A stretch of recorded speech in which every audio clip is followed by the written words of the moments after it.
রাজশাহীর পবা উপজেলার নহাটা পৌরসভার কাজীপাড়া এলাকায় রাতের আঁধারে ১১৭টি উন্নত জাতের আম গাছ কেটে ফেলেছে দুর্বৃত্তরা।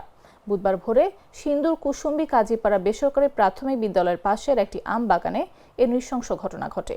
সরেজমিনে দেখা যায় বাগানের সারি সারি আম গাছ গোড়া থেকে কাটা পড়ে আছে।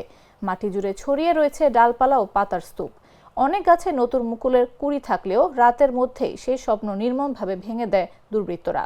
ক্ষতিগ্রস্ত কৃষক সাইদুর রহমান জানান, ২ বছর আগে ১৫.৫ শতক জমিতে তিনি ১৩৩টি উন্নত জাতের আম গাছ রোপণ করেন।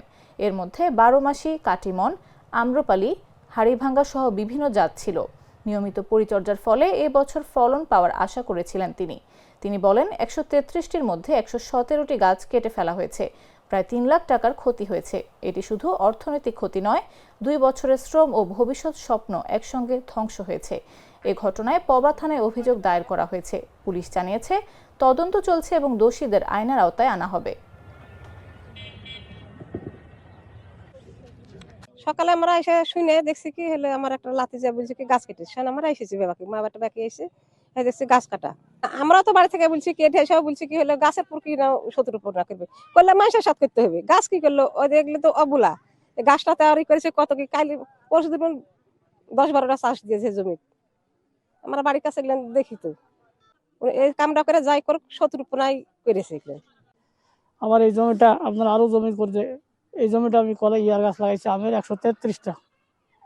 ১৩৩টার মধ্যে আজ আমার ১.৫ বছর বয়স আমি গাছ লাগানি।